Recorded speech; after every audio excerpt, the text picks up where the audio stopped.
U75 Hindi अध्याय 741 हत्या संरचना _1 बैकवोट द्वितीय श्रेणी की पृथ्वी अग्नि संरचना। और यह उम्मीदों से भी अधिक था। 13 पट्टियों के साथ मोहुआ की आंखें चमक उठीं। वास्तव में भाग्य संरक्षित है, चाहे कोई कितना भी बदकिस्मत क्यों न हो, एक समय ऐसा अवश्य आएगा जब परिस्थितियां बदल जाएंगी। हालांकि यह 14 पट्टियां नहीं थी, मोहुआ पहले से ही बहुत संतुष्ट थी। ... इसके अलावा पृथ्वी अग्नि संरचना पृथ्वी से संबंधित थी और यह एक मारक संरचना विधि भी थी। यह मोहुआ की वर्तमान फॉर्मेशन आवश्यकताओं के अनुरूप भी है। बिना देरी किए मोहुआ ने तुरंत द्वितीय श्रेणी के पृथ्वी अग्नि संरचना आरेख की छाप ली, ध्यान से उसका अवलोकन किया, विचारपूर्वक गणना की और ध्यानपूर्वक उसे समझा। द्वितीय श्रेणी की पृथ्वी अग्नि संरचना अपने मूल ढांचे के साथ प्रथम श्रेणी की पृथ्वी अग्नि संरचना के समान थी। ये फॉर्मेशन पैटर्न द्वितीय श्रेणी के फायर सीरीज फॉर्मेशन पैटर्न थे। फॉर्मेशन पिवट संरचना को प्रथम श्रेणी के पृथ्वी अग्नि फॉर्मेशन के आधार पर अनुकूलित और विस्तारित किया गया था, ताकि अधिक मजबूत प्रभावों के साथ अधिक जटिल और शक्तिशाली फॉर्मेशन पैटर्न को समायोजित किया जा सके। मोहुआ ने प्रथम श्रेणी की पृथ्वी अग्नि संरचना में पूरी तरह से महारत हासिल कर ली थी, इसलिए अब द्वितीय श्रेणी की पृथ्वी अग्नि संरचना का अध्ययन करना आधे प्रयास में दोगुने परिणाम प्राप्त करने के समान था। मोहुआ को द्वितीय श्रेणी की पृथ्वी अग्नि संरचना आरेख को याद करने में अधिक समय नहीं लगा। रात में ताओवादी स्तंभ पर मोहुआ ने औपचारिक अभ्यास शुरू किया। शुरुआत में सब कुछ कठिन होता है। ये प्रशिक्षण प्रथम श्रेणी से द्वितीय श्रेणी तक आगे बढ़ा तथा इसमें शुरुआत से सीखने के लिए बहुत कुछ था, इसलिए ये धीमी गति से आगे बढ़ा। लेकिन मोहुआ ने पहले ही 2 द्वितीय श्रेणी के फॉर्मेशन में महारत हासिल कर ली थी और दरवाजे में प्रवेश कर लिया था। धीरे धीरे द्वितीय श्रेणी के फॉर्मेशन सिस्टम से परिचित हो गया था। इसके अलावा पृथ्वी अग्नि संरचना एक 5 तत्व संरचना थी, जिसे मोहुआ ने 5 तत्व स्रोत पैटर्न से विपरीत रूप में प्राप्त किया था। और मोहुआ जिस चीज में सबसे अधिक कुशल थी वह थी 5 तत्वों की संरचना। इसलिए अब इसका अध्ययन करना पहले की तुलना में बहुत आसान था। केवल 4 या 5 बार अभ्यास करने के बाद मोहुआ ने 13 धारियों वाली द्वितीय श्रेणी की पृथ्वी अग्नि संरचना बना ली। एक बार सक्रिय होने पर एक लाल प्रकाश चमक उठा और पृथ्वी अग्नि संरचना की लपटें बहने लगीं, जिनमें एक दुर्जय संरचना शक्ति समाहित प्रतीत हुई। यह द्वितीय श्रेणी का गठन था और यह कोई द्वितीय श्रेणी का प्रशिक्षण नहीं है। 13 पट्टियां द्वितीय श्रेणी, जो कि लगभग सबसे शक्तिशाली और चुनौतीपूर्ण संरचना थी जिसे द्वितीय श्रेणी के जूनियर फॉर्मेशन मास्टर ही सीख सकते थे। और कुछ और 13 धारियों वाले द्वितीय श्रेणी के फॉर्मेशन में महारत हासिल करने के बाद मोहुआ मूल्यांकन के लिए आगे बढ़ सकता है और द्वितीय श्रेणी का जूनियर फॉर्मेशन मास्टर बन सकता है। मुझे नहीं पता कि यहाँ तोंगशियान शहर में किसी का द्वितीय श्रेणी के फॉर्मेशन मास्टर्स के लिए मूल्यांकन किया जा सकता है या नहीं। मोहुआ ने ताओवादी स्तंभ पर द्वितीय श्रेणी के पृथ्वी अग्नि संरचना का 1 दर्जन से अधिक बार अभ्यास किया, ये सुनिश्चित करते हुए कि प्रत्येक स्ट्रोक, प्रत्येक रेखा उसके दिल में स्पष्ट थी, प्रत्येक पैटर्न और धुरी पूरी तरह से समझ में आ गई थी, इससे पहले कि वह अंततः अपनी कलम नीचे रखे। मोहुआ ने एक क्षण विश्राम किया, फिर सोचा, द्वितीय श्रेणी की पृथ्वी अग्नि संरचना, मैंने इसे सीख लिया है, लेकिन आध्यात्मिक स्याही के बिना मैं इसे नहीं बना सकता और मुझे इसकी शक्ति का पता नहीं है। एक साधक के रूप में किसी को अपने मंत्रों और संरचनाओं की शक्ति की स्पष्ट समझ होनी चाहिए। इस तरह कोई भी स्थिति का गलत आकलन नहीं कर सकेगा। जब मारने का समय आता है और कोई सक्षम होता है तो वह दुश्मन की ताकत को अधिक आंकने के कारण संकोच नहीं करेगा, जिससे प्रतिद्वंद्वी पहाड़ों पर भाग जाएगा। न ही वे तब जल्दबाजी में हमला करेंगे जब वे प्रतिद्वंद्वी से कम शक्तिशाली होंगे, ये सोचकर कि फायदा मेरा है, और अपनी जान गंवा देंगे। इनमें से कोई भी परिदृश्य स्वीकार्य नहीं है। सटीक निर्णय, निर्णायक कार्रवाई, यह मॉन्स्टर हंटर के लिए भी मौलिक है। मोहुआ ने खुद को सिर हिलाया। पहाड़ों में जाने से पहले उनके पिता मोशान ने उन्हें बार बार इस बारे में सलाह दी थी। यदि आपके पास लाभ है तो बिना दया के हत्या करें। यदि आपका कोई मुकाबला नहीं है तो बिना किसी हिचकिचाहट के भाग जाइए। इसलिए मुझे पृथ्वी अग्नि संरचना को बाहर निकालना होगा और उसकी शक्ति का परीक्षण करना होगा। इस तरह मुझे उसकी ताकत का बेहतर अंदाजा हो जाएगा और जब मेरा सामना किसी दुश्मन से होगा तो मैं निर्णायक फैसला ले पाऊंगा कि लड़ूं या भाग जाऊं। आध्यात्मिक स्याही। टोंगक्सियन शहर के अंदर द्वितीय श्रेणी की आध्यात्मिक स्याही मोहुआ द्वारा लगभग पूरी तरह से एकत्र कर ली गई थी। यदि इसे खरीदने के तरीके भी होते तो 1 या 2 बार खरीदना ठीक होता, लेकिन बार बार ऐसा करना निश्चित रूप से मोहुआ के लिए वहन करने योग्य से अधिक होता। जिस गति से मोहुआ ने अध्ययन किया और संरचनाएं बनाई, आध्यात्मिक स्याही पानी की तरह तेजी से खर्च हो गई। यह एक अथाह गड्ढा था, कोई भी मात्रा में आत्मा पत्थर पर्याप्त नहीं थे। यदि खरीदना व्यवहार्य न हो तो एकमात्र विकल्प ये था कि इसे स्वयं ही मिलाया जाए। इसे मिलाने के लिए द्वितीय श्रेणी के राक्षस रक्त की आवश्यकता थी। कुछ विचार करने के बाद मोहुआ को एक विचार आया और उसने अपनी मां से सूखी मछली के कुछ पैकेट तैयार करने को कहा, यहां तक कि उन्हें मसालेदार, स्वादिष्ट और ताज़ा किस्म में भी बनाया। सुबह सुबह मोहुआ सूखी मछली लेकर बिग ब्लैक माउंटेन की ओर गया और बिग टाइगर को ढूंढ निकाला। मछली की गंध पाते ही बिग टाइगर की आंखें चमक उठीं, लेकिन फिर उसने एक दहाड़ के साथ संयमित होने का प्रयास किया, जिससे ये संकेत मिलता है कि वह एक बाघ था जिसे मछली पसंद नहीं है। महम महम, मोहुआ ने बार बार सिर हिलाया, मैं समझ गया। फिर उसने चुपके से सूखी मछली बिग टाइगर को दे दी। बिग टाइगर संतुष्ट था। मोहुआ ने पूछा, बड़े बाघ, क्या इन गहरे पहाड़ों में आपके कोई दुश्मन हैं? ओह, दुश्मन नहीं, शायद राक्षस दुश्मन। यद्यपि बिग टाइगर बोल नहीं सकता था, फिर भी वह मोहुआ के शब्दों का सार समझने में काफी चतुर था। दुश्मन सुनकर बिग टाइगर ने अपना सिर हिलाया, फिर भ्रम से मोहुआ की ओर देखा। मोहुआ ने अपनी छाती थपथपाई, मैं तुम्हारा बदला लूंगा। बिग टाइगर दंग रह गया और फिर मोहुआ की ओर देखा, जो उसकी तुलना में एक छोटा था, स्पष्ट रूप से संदिग्ध। चिंता मत करो, मैं बहुत मजबूत हूं। बिग टाइगर मोहुआ की उपेक्षा करते हुए सो गया। मोहुआ ने सूखी मछली देकर खुशामद की और रिश्वत दी, अंततः बिग टाइगर को मना लिया। बिग ब्लैक माउंटेन में द्वितीय श्रेणी के राक्षस जानवर का वस्तुतः कोई प्राकृतिक शत्रु नहीं था, और केवल वही लोग जो द्वितीय श्रेणी के राक्षस जानवरों से निपट सकते थे, वे अन्य द्वितीय श्रेणी के राक्षस जानवर थे। मोहुआ ने द्वितीय श्रेणी के राक्षस जानवरों का शिकार करने के लिए बिग टाइगर के साथ सेना में शामिल होने का फैसला किया। फिर बिग टाइगर मांस खाएगा और वह स्वयं ड्राइंग फॉर्मेशन के लिए उपयोग करने के लिए रक्त निकालेगा। तो एक छोटे किसान और एक बड़े बाघ ने मिलकर सेना बनानी शुरू कर दी। बिग टाइगर का दुश्मन द्वितीय श्रेणी का कुई वुडवुल्फ था। बिग टाइगर मोहुआ को कुई वुडवुल्फ की मांद के पास ले गया, जो झाड़ियों में दुबका हुआ था और उसकी आंखों में गुस्सा साफ झलक रहा था। मांद विशाल और नम थी, लेकिन बहुत गहरी नहीं थी। बैकवोट अंदर राक्षस जानवरों के विभिन्न अंग थे, यहां तक कि किसानों की हड्डियां भी थीं। कुई वुडवुल्फ मांद में था, कुछ अज्ञात मांस और खून पर दावत उड़ा रहा था। इस द्वितीय श्रेणी के कुई वुडवुल्फ में मोटी राक्षसी शक्ति और विशाल शरीर था। इसका फर काले हरे रंग का था, इसके पंजे और दांत तीखे थे और उनमें राक्षसी शक्ति का हल्का हरा रंग था। कुई वुडवुल्फ दानव की राक्षसी शक्ति लकड़ी तत्व से संबंधित थी, जहरीली थी, और एक बार जब कोई इससे घायल हो जाता था तो आक्रामक राक्षसी शक्ति फैल जाती थी और अपना जहर पैदा कर देती थी, जिससे इसे खत्म करना बहुत मुश्किल हो जाता था। मोहुआ को नहीं पता था कि बिग टाइगर और इस कुई वुडवुल्फ के बीच किस तरह की दुश्मनी थी। ... शायद जब ये छोटी थी तो इसे परेशान किया गया था। सामान्यतः बाघ दानव की ताकत भेड़िया दानव की तुलना में अधिक मानी जाती थी, लेकिन ये द्वितीय श्रेणी का कुई वुडवुल्फ स्पष्ट रूप से अधिक समय तक जीवित रहा था, और यद्यपि ये द्वितीय श्रेणी के प्रारंभिक चरण में ही था, इसकी आभा अधिक भयावह थी, इसकी निगाहें अधिक धूर्त थीं, तथा इसके फर का रंग अधिक गहरा था। सबसे महत्वपूर्ण बात थी उसके दांत। मानव रक्त में सने होने के कारण वे इतने लाल हो गए थे कि काले दिखाई दे रहे थे। स्पष्टतः उन्होंने कई लोगों का मांस खाया था तथा उनकी लार से सड़े हुए मांस की दुर्गंध आ रही थी। कुछ विचार करने के बाद मोहुआ को लगा कि उसने अभी अभी फाउंडेशन एस्टेब्लिशमेंट में प्रवेश किया है। उसकी संरचनाएं सही नहीं थी, उसका मुकाबला भी व्यवस्थित नहीं था, और उसमें कई युक्तियों का अभाव था। इसलिए वह केवल कठोर पर कठोर दृष्टिकोण का ही सहारा ले सकते थे। बेशक मुख्य निर्भरता बिग टाइगर पर थी। वह केवल कुछ छोटी मोटी चालें ही अपना सकता था और अंतिम प्रहार करने का अवसर पा सकता था। मोहुआ एक राक्षस शिकारी था जो राक्षस जानवरों की आदतों से बहुत परिचित था, और कुई वुडवुल्फ कोई अपवाद नहीं था।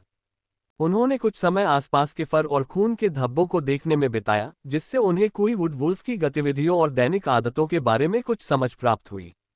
जिस रास्ते पर कोई वुडवुल्फ जाने वाला था, मोहुआ ने उसकी गंध को छिपाने के लिए हर्बल पाउडर फैला दिया और एक गुप्त संरचना स्थापित कर दी, जिससे बिग टाइगर उसके भीतर घात लगाकर बैठ गया। जहां तक स्वयं का प्रश्न है, वो बहुत दूर भाग गया और एक छोटा गड्ढा ढूंढ लिया, जिसमें एक बड़ी चट्टान छिपी हुई थी। वहां उसने दिव्य चेतना के साथ स्याही का मार्गदर्शन किया, पहले एक गुप्त संरचना की स्थापना की, और फिर उसने जमीन पर एक प्रथम श्रेणी 13 धारी अग्नि उत्पत्ति परम संरचना बनाई। उसके बाद आदमी और बाघ दोनों धैर्यपूर्वक इंतजार करते रहे। 2 घंटे बाद कुईवुड वुल्फ ने अपना पेट भर लिया और अपनी मान से बाहर आने लगा, मानो वह अपना भोजन पचाने के लिए टहलने जा रहा हो। यह उसका क्षेत्र था। सभी जीवित प्राणी, चाहे राक्षस हो या मनुष्य, उसका भोजन थे। हमेशा की तरह वह मौत के समान खामोश पहाड़ी रास्ते पर चल रहा था। आसपास कोई हलचल नहीं थी, न ही किसी असामान्य चीज का कोई संकेत था। तभी अचानक हवा तेज हो गई। सड़क के किनारे एक खाली जगह से, जहां कुछ भी नहीं था, एक बड़ा बाघ अचानक बाहर निकल आया। बिग टाइगर ने अपना विशाल मुंह खोला, जो भयावह और तीव्र था, कठिन कोन से, और कुईवुड वुल्फ का गला काट दिया। कुईवुड वुल्फ की ऊर्ध्वाधर पुतलियों में आश्चर्य और क्रूरता दोनों दिखाई दे रही थी, क्योंकि उसने तेजी से बचने की कोशिश की, लेकिन वह बहुत धीमा था, और बिग टाइगर ने उसके अग्रभाग में काट लिया, जिससे एक बड़ा खूनी घाव हो गया। कुईवुड वुल्फ की आंखें रक्त लाल हो गईं, उसके शरीर का फर खड़ा हो गया, और उसने अपने लाल नुकीले दांत दिखा दिए, लेकिन उसकी निगाह में संदेह का संकेत भी था। वह समझ नहीं पा रहा था कि ये दूसरे दर्जे का बाघ दानव अचानक उसके पास कैसे आ गया।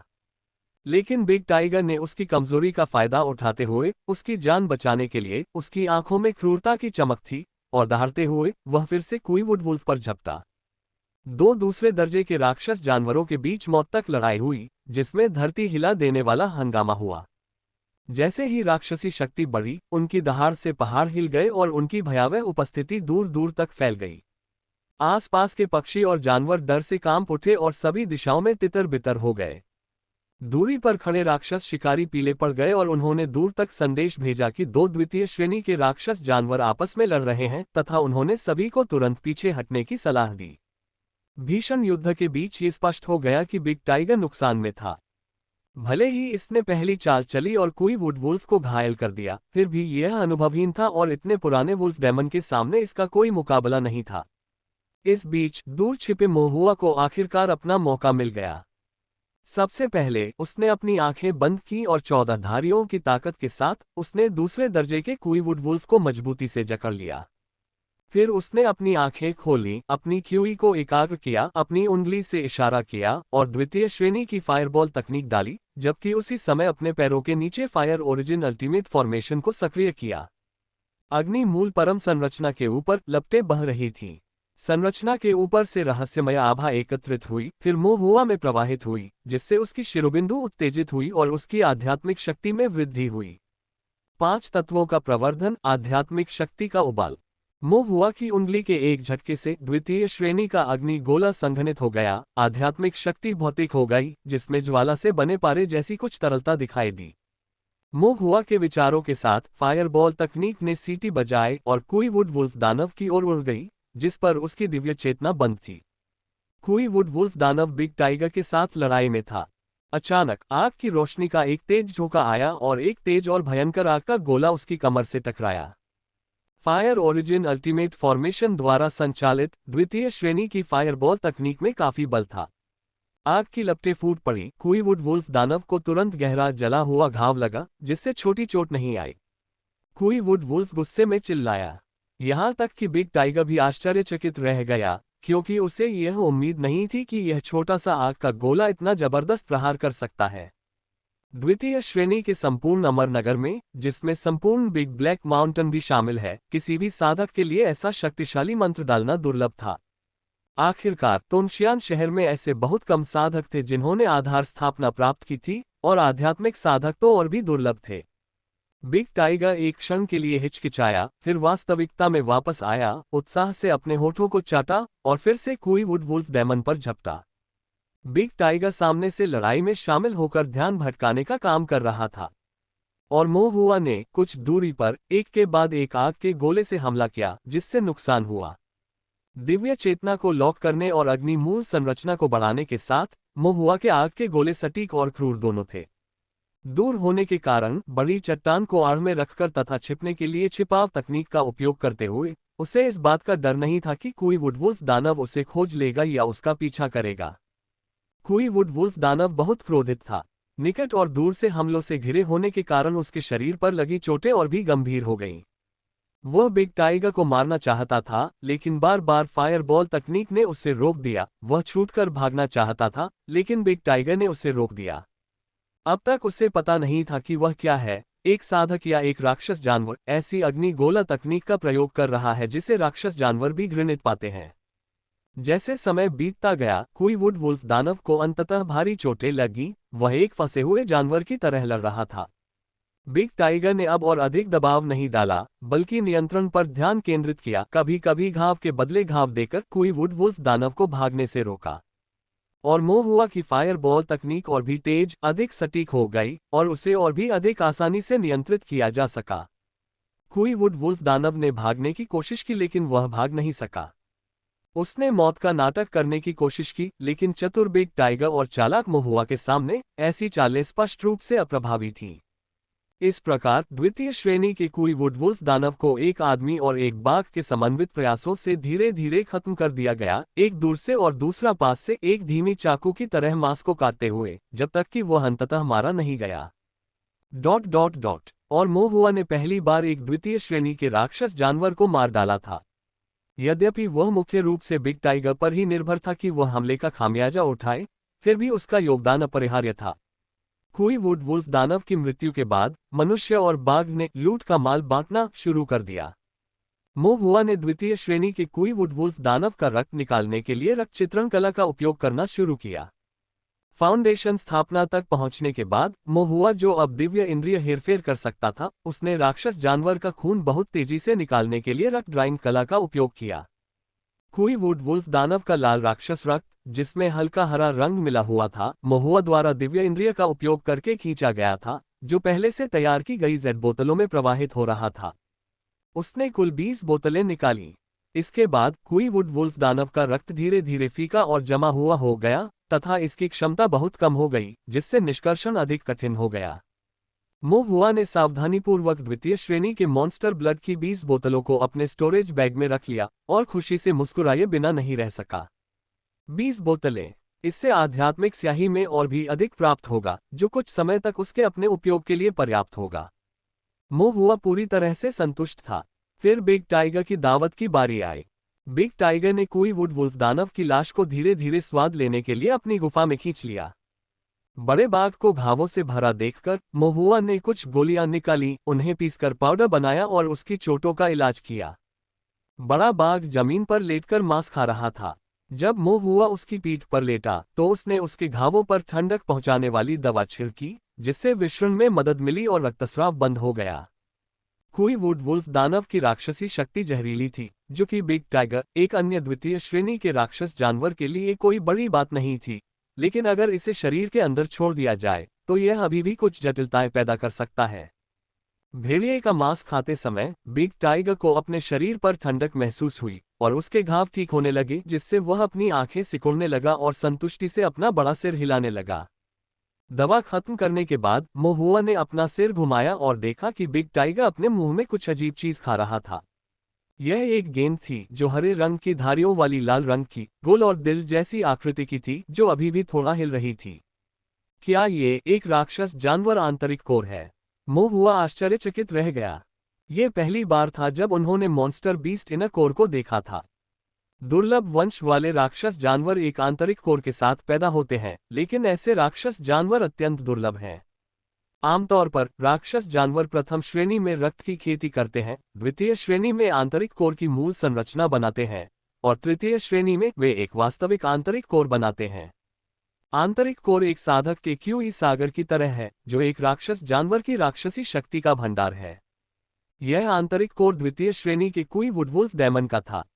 इसका आकार एक आंतरिक कोर जैसा था, लेकिन अभी तक एक वास्तविक कोर नहीं बना था। इसे केवल एक आंतरिक कोर भ्रूण ही माना जा सकता था। मोह हुआ ने जिज्ञासा से देखा। फिर भी बिग टाइगर ने एक ही बार में भीतरी कोर को निगल लिया। फिर बिग टाइगर के शरीर पर आभा अचानक गहरी हो गई, उसकी राक्षसी शक्ति और अधिक तीव्र हो गई और उसके फर का रंग भी कुछ गहरा हो गया। मोहुआ हैरान रह गया।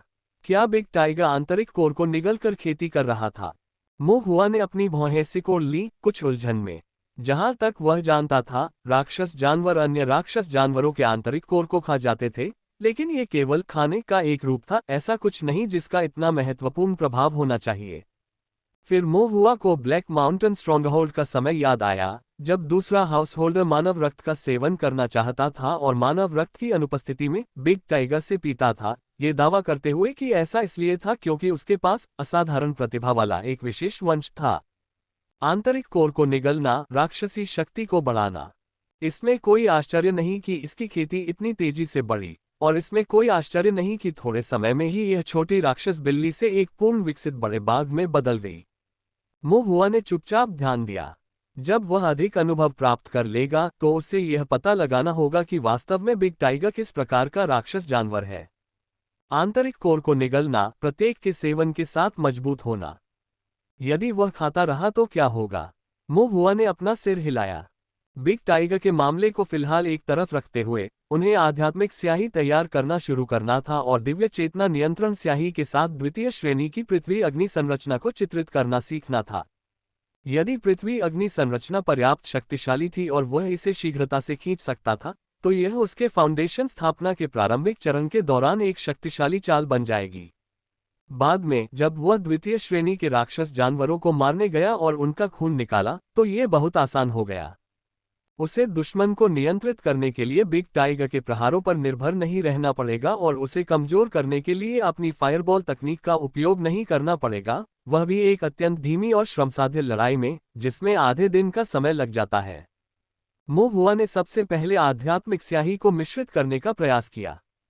उनके पास द्वितीय श्रेणी की आध्यात्मिक स्याही का कोई फॉर्मूला नहीं था। वह केवल प्रथम श्रेणी की आध्यात्मिक स्याही के फॉर्मूले को समायोजित और मोटे तौर पर संशोधित कर सकता था, जो उसकी कनिष्ठ बहन ने उसे दिया था। सूत्र अलग था, लेकिन औषधीय सिद्धांत समान थे। मोहुआ का लक्ष्य पूर्णता नहीं था, वह बस कुछ कार्यात्मक चाहता था। एक और समस्या थी। हुई वुड वुल्फ दानव द्वितीय श्रेणी की वुड श्रृंखला का राक्षस जानवर था, और इसके रक्त में कुछ लकड़ी के गुण थे जो पृथ्वी अग्नि संरचना को चित्रित करने के लिए बिल्कुल उपयुक्त नहीं थे। Blood from fire series monster beasts आदर्श रहे होंगे, लेकिन सौभाग्य से पंचतत्व उत्पत्ति और संयम के सिद्धांत के अंतर्गत लकड़ी से आग उत्पन्न होती है, इसलिए यह बहुत अधिक विरोधाभासी नहीं था। सीमित परिस्थितियों का सामना करते हुए मोहुआ ने पूर्णता की तलाश नहीं की, कुछ पर्याप्त होना ही पर्याप्त होगा। अतः मोहुआ ने जो कुछ भी उपलब्ध था उसी से काम चलाया तथा अंततः द्वितीय श्रेणी की आध्यात्मिक स्याही की कुछ बोतलें तैयार करने में उसे 2 दिन लगे। उन्होंने सबसे पहले इस स्याही का उपयोग द्वितीय क्रम कांटा संरचना को चित्रित करने के लिए किया और पाया कि यह काम करता है, और प्रभाव बुरा नहीं था, केवल अपेक्षा से थोड़ा कम था, जो काफी संतोषजनक था। इसके बाद मोहुआ ने औपचारिक रूप से पृथ्वी अग्नि संरचना को चित्रित करना शुरू किया। उन्होंने पहाड़ों में गहरे बिग टाइगर की गुफा के पास थोड़ी दूर पर एक स्थान चुना। इसके बाद मोहुआ ने अपनी सांस रोक ली और अपनी आत्मा को एकाग्र किया तथा अपने विचारों को ब्रश और जमीन को कागज के रूप में लेकर इस आक्रमण उन्मुख द्वितीय श्रेणी संरचना को बनाना शुरू किया। ये देखते हुए कि ये द्वितीय श्रेणी का फॉर्मेशन था और इसमें अभी तक महारत हासिल नहीं हुई थी, मोहुआ ने इसे धीरे धीरे और कुछ कठिनाई के साथ तैयार किया। इसके अलावा इस प्रक्रिया के दौरान वह कई बार असफल हुआ और आध्यात्मिक स्याही की 1 या 2 बोतलें बर्बाद हो गईं। मोहुआ का मन बहुत दुखी था, इसलिए वह सिर्फ ध्यान में ही बैठ सकता था। मन शांत होने के बाद उसने फिर से चित्र बनाना शुरू कर दिया। आपस में गुथी हुई हरी और लाल आध्यात्मिक स्याही मोहुआ के दिव्य विचार की गति का अनुसरण करती हुई हवा में तैरती हुई जमीन में विलीन हो गई और संरचना में ठोस हो गई। बिग टाइगर अपने छोटे से चेहरे पर एक सख्त भाव लिए मोहुआ को देख रहा था। काफी देर तक सोचने के बाद भी कोई हलचल न देखकर बिग टाइगर की उत्सुकता बढ़ गई और वह उसे बड़ी बड़ी आंखों से घूरने लगा। ... अनिश्चित समय और कई असफलताओं के बाद मोहुआ अंततः द्वितीय श्रेणी के पृथ्वी अग्नि गठन को पूरा करने में कामयाब रही। उनकी दिव्य इंद्रियां बहुत क्षीण हो गई थीं, जिससे उनका रंग कुछ पीला पड़ गया था, फिर भी उनकी आंखें अभी भी उत्साह से चमक रही थीं। एक बार जब ड्राइंग पूरी हो गई तो फॉर्मेशन को सक्रिय करने और इसकी शक्ति का परीक्षण करने का समय आ गया। पृथ्वी अग्नि संरचना काफी खतरनाक थी। मोहुआ तुरंत दूर भाग गया और बिग टाइगर के पास शरण ली, फिर उत्सुकता से देखने लगा कि उसने अपने दिव्य विचार को थोड़ा सा हिलाया, जिससे संरचना पैटर्न प्रकाशित हो गए और 13 पट्टियों के साथ द्वितीय श्रेणी की पृथ्वी अग्नि संरचना सक्रिय हो गई। 3 सांसों के बाद सब कुछ शांत हो गया। कुछ नहीं हुआ। मोहुआ हैरान रह गया, क्या मैंने इसे गलत बनाया? असंभव, उसका अपना गठन गलत कैसे हो सकता है? उसने पहले भी कई बार इसकी जांच की थी। अगर यह गलत होता तो उसे जरूर पता चलता। क्या ये आध्यात्मिक स्याही के साथ कोई समस्या हो सकती है? आखिरकार यह अग्नि श्रृंखला आध्यात्मिक स्याही नहीं है और प्रयुक्त सामग्री सस्ती थी और विधियां अपरिष्कृत थीं, इसलिए शायद आध्यात्मिक शक्ति के साथ कुछ खराब संपर्क था। जैसे ही मोहुआ अपने अनुमानों में अनिश्चित था, अचानक उसकी दिव्य भावना जागृत हुई और उसकी अभिव्यक्ति बदल गई। उनकी दिव्य इंद्रिय ने पाया कि पृथ्वी अग्नि संरचना पर संरचना नेत्र को उत्तेजित करने के लिए उपयोग किए गए लगभग 100 आत्मा पत्थर तुरंत वाष्पित हो गए, बिना किसी निशान के गायब हो गए। उसके बाद पृथ्वी अग्नि संरचना पर अग्नि की चमक स्पष्ट रूप से लाल और भेदने वाली थी। आध्यात्मिक शक्ति का प्रवाह पिघले हुए लाल कांस्य जैसा था। एक क्षण से भी कम समय में एक आश्चर्यजनक विस्फोट हुआ। एक अत्यंत हिंसक, यहां तक कि झुलसा देने वाली आध्यात्मिक शक्ति अचानक प्रज्वलित हुई, जिससे सभी दिशाओं में गर्मी की लहरें फैल गईं। आसपास की वनस्पति राख में बदल गई और चट्टानें पिघल गईं। पृथ्वी अग्नि संरचना के विस्फोट के केंद्र में आध्यात्मिक शक्ति पृथ्वी की नसों में मैग्मा की तरह मंथन और घूमती रही, जिसमें भयानक शक्तियां थीं। विस्फोट से बिग टाइगर चौंक गया, उछलकर तेजी से पीछे हट गया। जमीन पर उतरते ही उसने अपने पंजे जमीन में गड़ा दिए और उसका रोए खड़े हो गए। पृथ्वी अग्नि संरचना के विस्फोट हो जाने और आध्यात्मिक शक्ति के विलुप्त हो जाने के बाद भी, जिससे आसपास का वातावरण जलकर राख हो गया और अस्त व्यस्त हो गया, बिग टाइगर को अभी भी सदमे के बाद का प्रभाव महसूस हो रहा था। चुपचाप उसने अपना सिर घुमाकर मोहुआ की छोटी सी आकृति को देखा। उसकी बड़ी बड़ी आंखें आश्चर्य से भरी हुई थीं। ये समझ में नहीं आ रहा था कि इतना छोटा सा कल्टीवेटर इतना भयानक हंगामा कैसे मचा सकता है। मोहुआ भी उतना ही हैरान था और कुछ अनमने मन से बुदबुदाया, तो यह है 13 धारियों वाली द्वितीय श्रेणी की पृथ्वी अग्नि संरचना की शक्ति। संरचनाओं में महान दाओ के सिद्धांत समाहित हैं। ग्रेड जितना ऊंचा होगा, शक्ति उतनी ही मजबूत होगी। द्वितीय श्रेणी की हत्या संरचना की शक्ति मोहुआ की अपेक्षाओं से कहीं अधिक थी। इस दर पर 13 धारियों वाली द्वितीय श्रेणी की पृथ्वी अग्नि संरचना नींव स्थापना प्रारंभिक चरण में किसी भी साधक को गंभीर रूप से घायल कर सकती है। मोहुआ ने अपनी भौहें सिकुड़ी और एक बार फिर सोचा। जमीन को एक संरचना में खींचना उससे कहीं अधिक प्रभावी प्रतीत हुआ जितना उसने सोचा था, विशेषकर जब आप हत्या का स्वरूप बना रहे हों। फॉर्मेशन की शक्ति बहुत अच्छी थी, लेकिन इसे स्थापित करना बोझिल था। यदि वह बिना किसी रोक टोक के संरचनाएं बना सकता तथा एक ही विचार से पृथ्वी की अग्नि को अस्तित्व में ला सकता, तब वास्तविक दुनिया में ये वैसा ही होगा जैसा चेतना के सागर में है। संरचनाएं बनाना मंत्रों का जाप करने जितना ही सरल होगा। भले ही उसकी अपनी आध्यात्मिक शक्ति मजबूत न हो, लेकिन संरचनाओं को स्थापित करने के लिए अपनी दिव्य इंद्रिय पर निर्भर रहते हुए उसके पास खुद की रक्षा करने, डराने और वास्तविक युद्ध में भारी क्षति पहुंचाने के लिए पर्याप्त शक्ति होगी। शर्त यह थी कि वह काफी तेजी से चित्र बना सके। वह जितनी तेजी से इसे खींचता, यह उतना ही शक्तिशाली होता जाता और वह दुश्मन को अचंभित भी कर सकता था और उन्हें पृथ्वी की आग की लपटों में दफना सकता था। लेकिन समस्या यह है कि मैं अभी भी पर्याप्त तेजी से चित्र नहीं बना सकता। दिव्य चेतना नियंत्रण स्याही बहुत अधिक दिव्य संवेदना का उपभोग करती है और ग्राउंड को संरचना में चित्रित करना कठिन है, इसलिए इसे शीघ्रता से चित्रित करना कठिन है। मोहुआ को कुछ पछतावा हुआ। अभी के लिए ऐसा लगता है कि मैं केवल अग्रिम तैयारी ही कर सकता हूं, एक तैयार दिमाग के साथ एक अप्रस्तुत व्यक्ति के विरुद्ध रणनीतिक रूप से घात लगाने के लिए एक जादू की तरह उड़ान भरने में असमर्थ, जब तक कि प्रतिद्वंद्वी मूर्ख न हो। दूसरी समस्या यह है कि यह बहुत महंगा है। द्वितीय श्रेणी के फॉर्मेशन आंख को सक्रिय करने के लिए कम से कम 70 से 80 स्पिरिट स्टोन की आवश्यकता होती है। इस तरह के पृथ्वी अग्नि गठन के लिए द्वितीय श्रेणी के 13 धारियों के साथ एक उन्नत शुरुआती स्तर के गठन के लिए कम से कम 100 आत्मा पत्थरों की आवश्यकता होती है। यह कोई छोटी रकम नहीं है। हर बार जब पृथ्वी अग्नि संरचना का विस्फोट होता है, तो इसका मतलब है कि 100 आत्मा पत्थर जलकर नष्ट हो जाते हैं। कुलीन कुलों और पारिवारिक संप्रदायों के एक संप्रदाय शिष्य के लिए ये आत्मा पत्थर बहुत ज्यादा मायने नहीं रखते, लेकिन मोहुआ के लिए यह बहुत असाधारण लगता है। स्पिरिट स्टोन के अलावा आध्यात्मिक स्याही भी है। द्वितीय श्रेणी के पृथ्वी अग्नि निर्माण के लिए द्वितीय श्रेणी के आध्यात्मिक स्याही के उपयोग की आवश्यकता होती है। स्पिरिट स्टोन्स में परिवर्तित होने पर यह काफी महंगा भी होता है। मोहुआ वर्तमान में पृथ्वी अग्नि संरचना के चित्रण के लिए सस्ते, निम्न गुणवत्ता वाले आध्यात्मिक स्याही के अपने मिश्रण का उपयोग कर रहे हैं। मिठाई से मधुमेह नहीं होता। मुख्य शत्रु से मिले। इंसुलक्स डायबिटिक। यदि मैं उच्च गुणवत्ता वाली आध्यात्मिक स्याही का उपयोग करता तो पृथ्वी अग्नि संरचना की शक्ति संभवतः अधिक मजबूत होती, लेकिन साथ ही लागत बहुत अधिक होती। ताओ साधना का अभ्यास करने वाले साधक के लिए धर्म, धन, साथी और भूमि वास्तव में आवश्यक है। मोहुआ ने आभारी। इसे भूल जाओ, एक बार में एक कदम उठाओ। मैं बाद में और अधिक स्पिरिट स्टोन अर्जित करने के तरीकों के बारे में सोचूंगा। तत्कालिक कार्य द्वितीय श्रेणी की पृथ्वी अग्नि संरचना को व्यवहार में लाना है। द्वितीय श्रेणी की पृथ्वी अग्नि संरचना की शक्ति मोहुआ की उम्मीदों से कहीं अधिक थी, जिससे वह प्रसन्न हुआ। इसी प्रकार उनकी आगामी योजनाएं भी अधिक सुचारू रूप से चलने की संभावना है। द्वितीय श्रेणी के पृथ्वी अग्नि संरचना का उपयोग करके मैं बिग ब्लैक माउंटेन से द्वितीय श्रेणी के राक्षस जानवरों को फंसाकर मार सकता हूं, फिर उनके राक्षस रक्त को आध्यात्मिक स्याही के साथ मिलाने के लिए निकाल सकता हूं, और स्याही का उपयोग द्वितीय श्रेणी के पृथ्वी अग्नि संरचना को बनाने, अधिक द्वितीय श्रेणी के राक्षस जानवरों को मारने, अधिक रक्त निकालने और अधिक स्याही मिलाने के लिए कर सकता हूं। इस तरह एक पुण्य चक्र बनता है। आध्यात्मिक स्याही का उत्पादन, उसका उपयोग और उसका उत्पादन बढ़ता है, और जितनी अधिक स्याही मेरे पास होती है उतनी ही अधिक मात्रा में संचय होता है।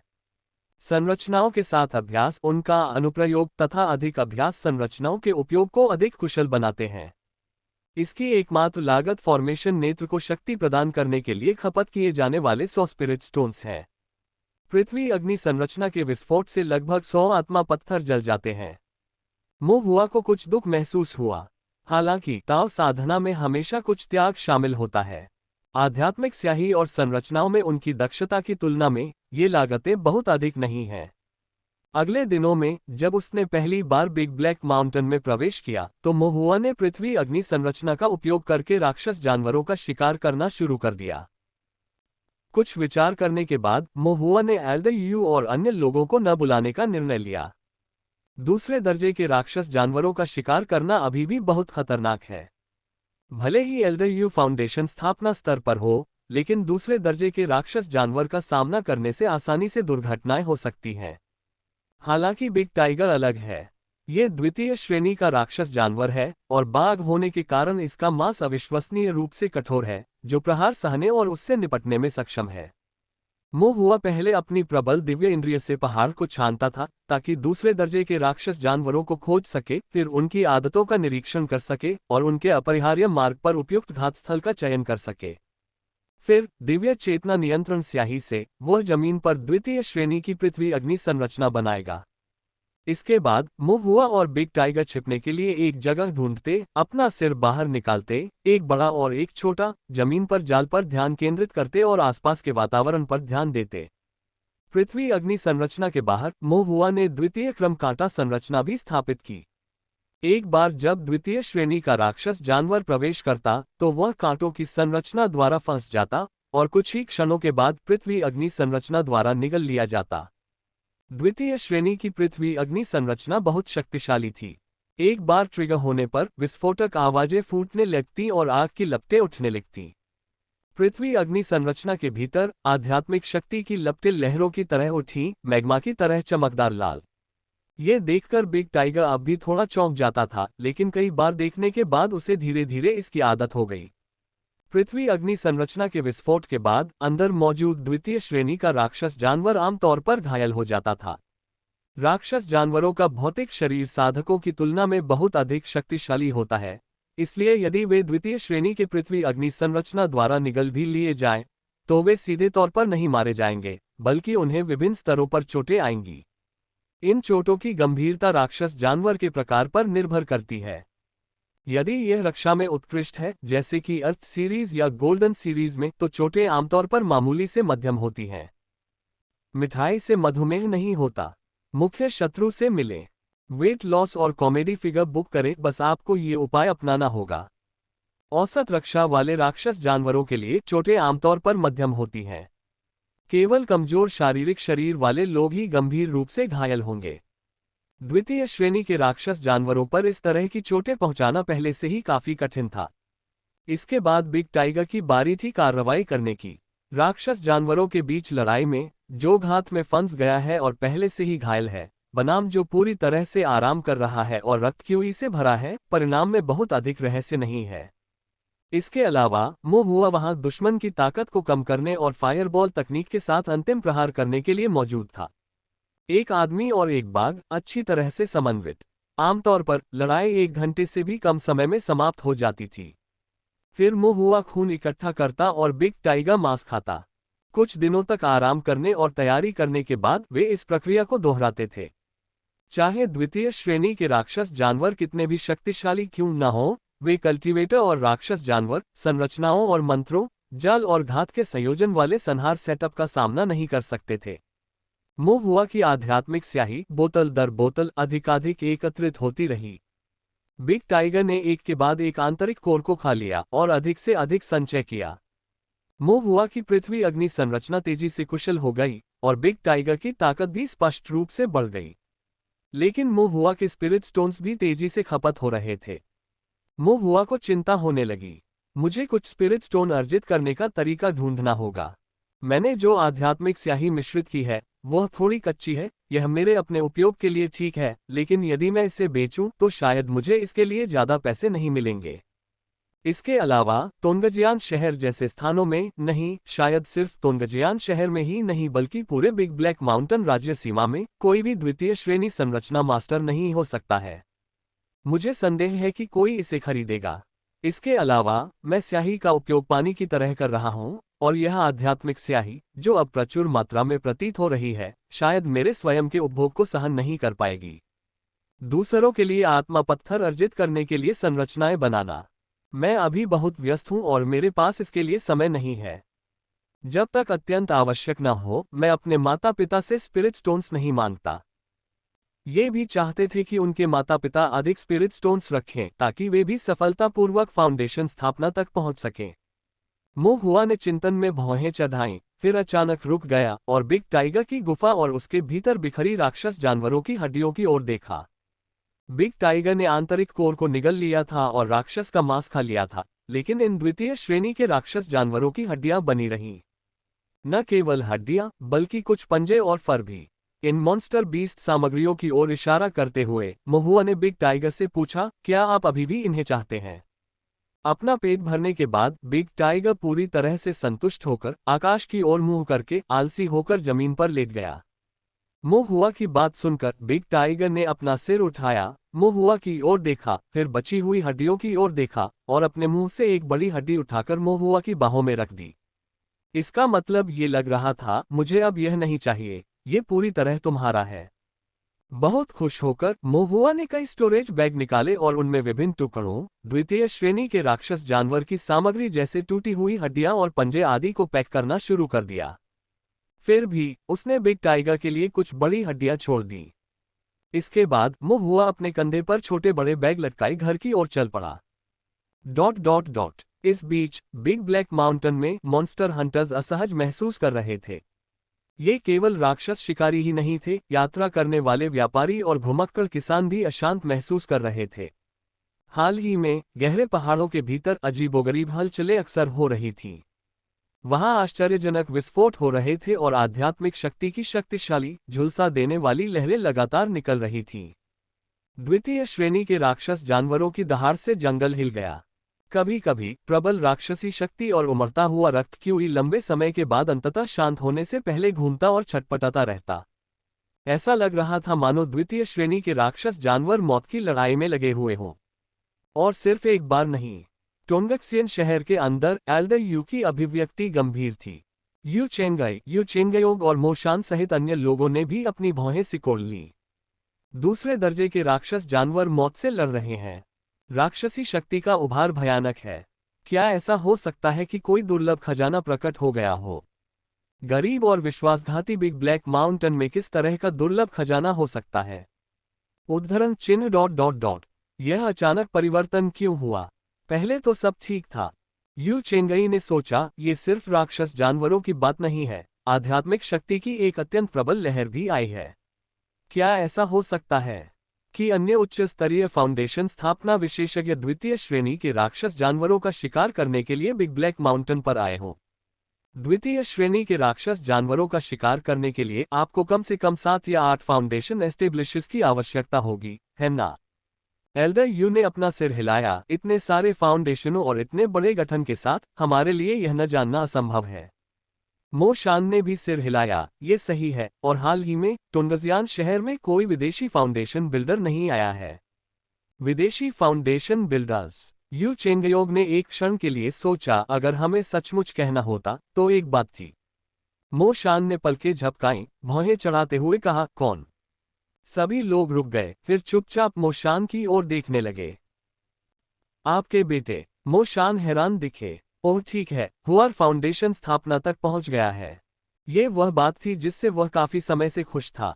लेकिन चूंकि मो हुआ फाउंडेशन स्थापना तक पहुंच गया था और फिर भी पहले से अलग नहीं लग रहा था, अभी भी एक बच्चे की तरह हर दिन अच्छे भोजन का आनंद ले रहा था, रोजाना संरचनाओं का अध्ययन कर रहा था, उसने अवचेतन रूप से इसे अनदेखा कर दिया।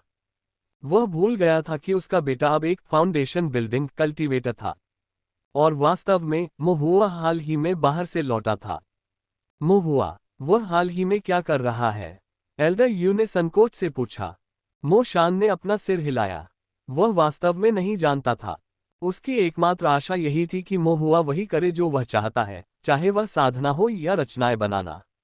जब तक ये धर्मी दाव के विरुद्ध न हो और मुहुआ को पसंद न हो, वह हस्तक्षेप नहीं करेगा। वह बस यही चाहता था कि वह सुरक्षित और खुश रहे। और मुहुआ एक प्रथम श्रेणी फॉर्मेशन मास्टर था।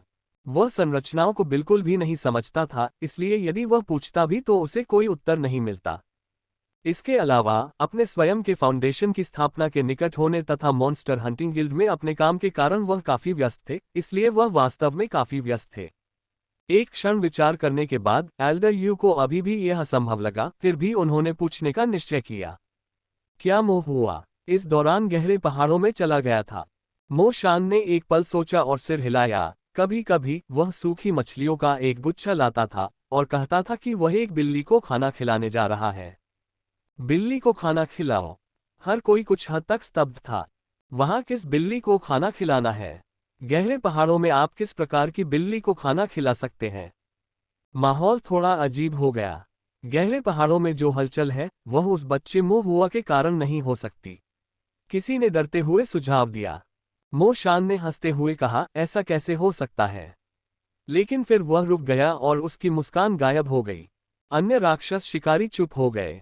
यह असंभव लग रहा था, लेकिन जब बात मुहुआ की आई तो कुछ भी असंभव नहीं लगा। आखिरकार मुहुआ ने एक बार बिग ब्लैक माउंटेन की गहराई में एक बड़े ढांचे का विस्फोट किया था, जिससे पूरा परिदृश्य बदल गया था। लेकिन ये कोई ऐसा मामला नहीं था जिसे आसानी से समाप्त कर दिया जाए, इसलिए एल्डरयू ने मो शान से कहा कि वह वापस जाकर मुहुआ से पूछे, और सभी लोग तितर बितर हो गए। मो शान शंकाओं से भरा हुआ घर लौटा। लियू रुहुआ खाना बना रही थी। मुहुआ अपनी माँ के पीछे पीछे चल रहा था और कह रहा था, माँ, मुझे ये चाहिए। बीफ बहुत स्वादिष्ट है, इसे थोड़ा और मसालेदार बनाओ। फिर एक छोटे से पेटू की तरह उसने यहाँ वहां से कुछ खाया और वहां से कुछ चखा। ये बताना असंभव था कि वह एक फाउंडेशन बिल्डिंग कल्टीवेटर था। मो शान ने उसे स्नेह से देखा, फिर भी वह असहाय महसूस कर रही थी। उसे समझ नहीं आ रहा था कि बातचीत कैसे शुरू करे। रात्रि भोजन के समय मेज पर स्वादिष्ट व्यंजन सजाए गए थे। मुहुआ ने बड़े आनंद से खाया। अचानक उसे कुछ याद आया। उसने एक स्टोरेज बैग निकाला और पूछा, पिताजी, क्या आपको लगता है कि मैं इन्हें स्पिरिट स्टोन्स के बदले बेच सकता हूँ?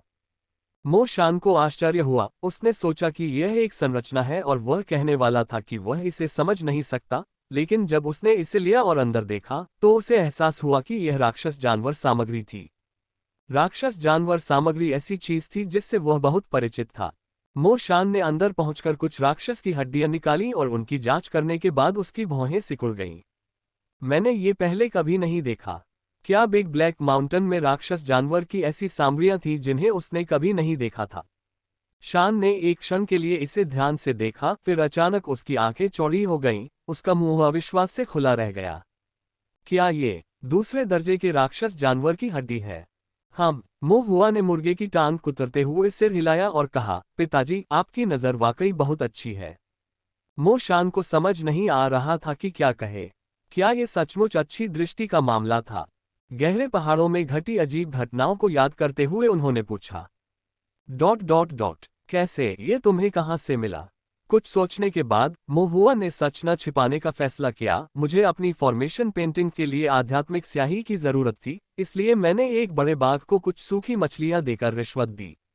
फिर हमने मिलकर एक दूसरे दर्जे के राक्षस जानवर को मार डाला। उसने मांस खाया और मैंने उसका खून इकट्ठा किया। ये हड्डियां, ये दांत, सब बड़े बाघ के पेट भर जाने के बाद बचे हुए थे। मैंने सोचा कि वे स्पिरिट स्टोन्स के लिए बिक सकते हैं, इसलिए मैं उन्हें वापस ले आया। मो शान ने जो सुना वह एक कल्पना जैसा लग रहा था। सूखी मछली से बाघ को रिश्वत देना, दूसरे दर्जे के राक्षस जानवर का शिकार। ये कहानी ऐसी लग रही थी जैसे कोई बच्चा मंगलंत कहानी बना रहा हो। अगर वह दूसरों को बताए तो कौन इस पर विश्वास करेगा? लेकिन मो शान इस पर विश्वास करने से खुद को नहीं रोक सका। मो शान एक पल के लिए चुप हो गए, फिर पूछने से खुद को रोक नहीं पाए, कितने कितने दूसरे दर्जे के राक्षस जानवरों को आपने मारा है? अपने माता पिता के चिंतित होने की चिंता में मोहुआ ने कहा, मैंने उन्हें नहीं मारा, बिग टाइगर ने मारा। मैंने तो बस थोड़ी सी मदद की थी। मैंने गिनती नहीं रखी कि कितने लोग मारे गए। लगता है कम से कम 8 या 9 लोग थे। और वहां बहुत सारी हड्डियां हैं जो मैंने आंगन में छोड़ दी हैं।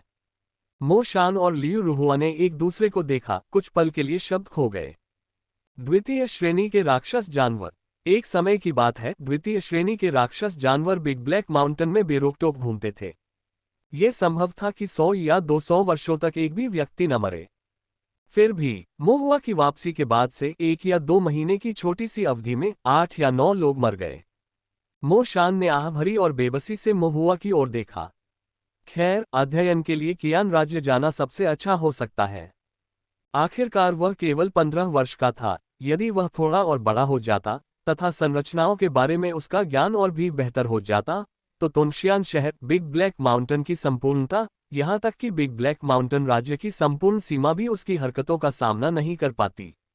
अल्पविराम। बाद में मो शान ने मोहुआ को इन द्वितीय श्रेणी के राक्षस जानवरों की सामग्री बेचने में मदद की।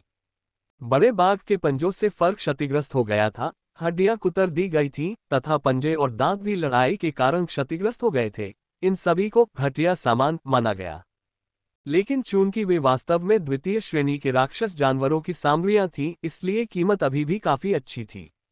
बिग ब्लैक माउंटेन स्टेट की सीमा में कोई द्वितीय श्रेणी फॉर्मेशन मास्टर्स नहीं थे, लेकिन कुछ द्वितीय श्रेणी के कलाकृति शोधक भी थे। इन सामग्रियों का उपयोग द्वितीय श्रेणी की आध्यात्मिक कलाकृतियां बनाने के लिए किया जा सकता है।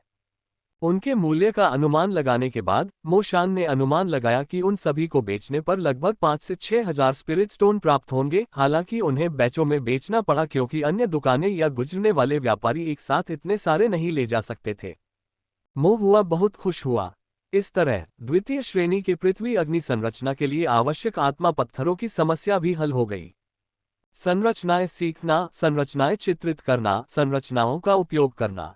न केवल उसे कोई नुकसान नहीं होगा, बल्कि वह कुछ आत्मिक पत्थर भी अर्जित करेगा, साथ ही बड़ी मात्रा में आध्यात्मिक स्याही भी एकत्रित करेगा। हालांकि मोहुआ की खुशी ज्यादा देर तक नहीं टिकी, क्योंकि उसे एहसास हो गया था कि कुछ गड़बड़ है।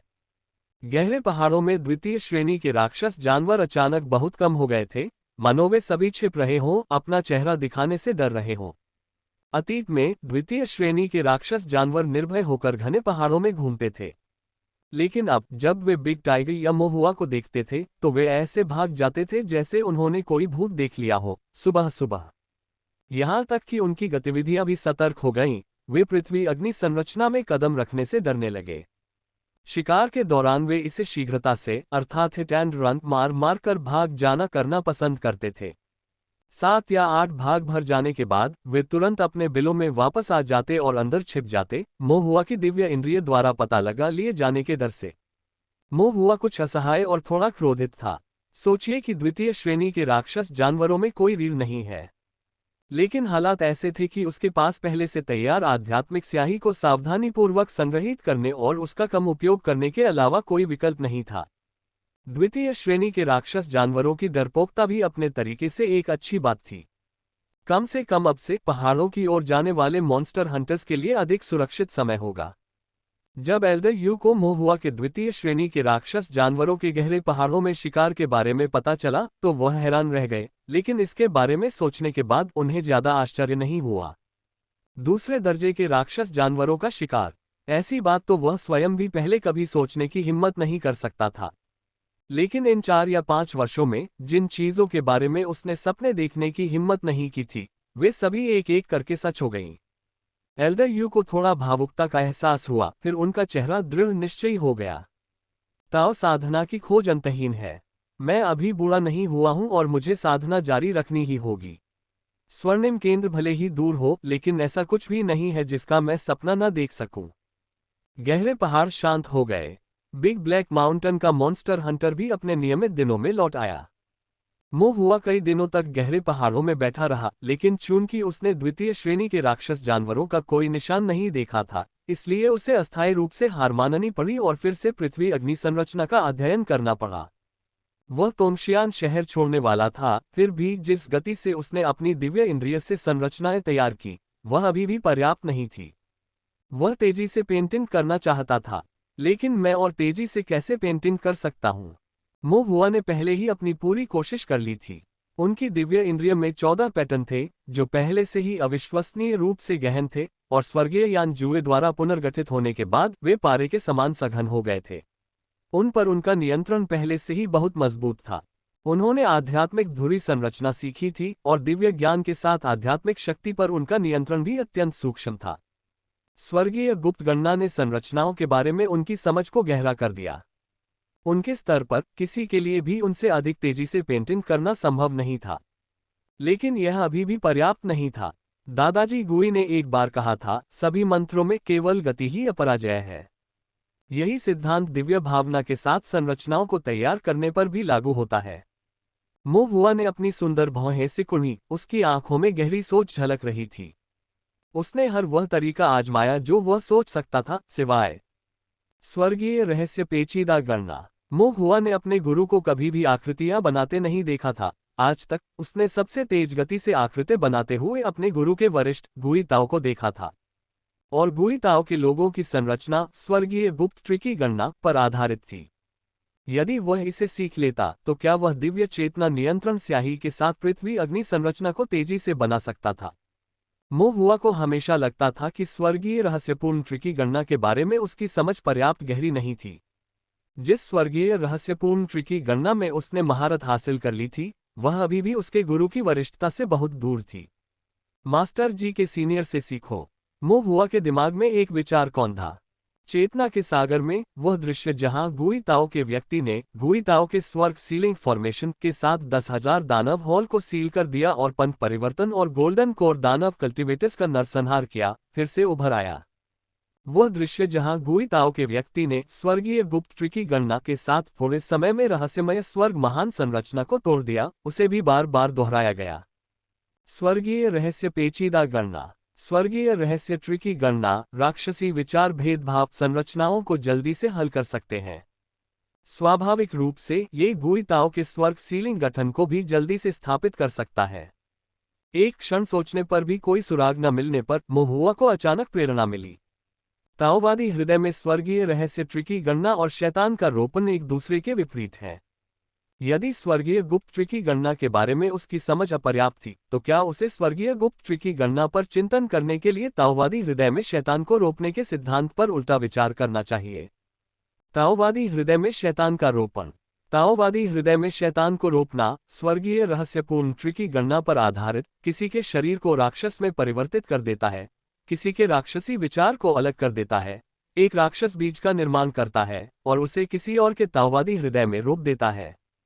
एक गंभीर साधक होने के नाते वह ताओवादी हृदय में शैतान का रोपण नहीं कर सकता था या दानव विचार में अंतर नहीं कर सकता था।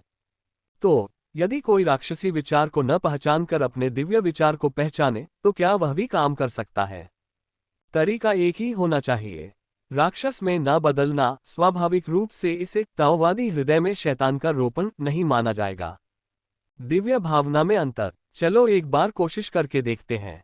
मो हुआ ने अपनी आंखें बंद करनी शुरू कर दी, गुई ताओ के व्यक्तित्व का अनुकरण करते हुए, गुई ताओ के तर्क पर आधारित स्वर्गीय गुप्त ट्री की गणना की विधि का उपयोग करते हुए, अपने स्वयं के दिव्य विचार के एक हिस्से को अलग करने के लिए। यह विभेद, जो ट्रिकी कैलकुलेशन पर आधारित था, जटिल और रहस्यमय था। मो हुआ केवल स्कूप के आधार पर एक लौकी बना सकता था, अपने गुरु के वरिष्ठ के दृश्यों को याद करते हुए और संरचनाओं को हल करते हुए। एक अज्ञात अवधि के बाद मो हुआ को एक आभास हुआ। जैसे जैसे गुई ताओ के रास्ते उसके लिए खुलते गए, उसके दिव्य विचार में अंतर आने लगा। चेतना के सागर के भीतर मो हुआ के दिव्य भाव के अवतार पर अचानक बारीक गहरे काले रंग के पैटर्न प्रकट हुए। ये पैटर्न ऐसे प्रतीत होते थे जैसे दिव्य विचार स्वयं मो हुआ से निकले हों, और फिर भी वे कुछ निश्चित ताओ कानूनों पर आधारित मो हुआ के दिव्य विचार के विस्तार के समान भी थे।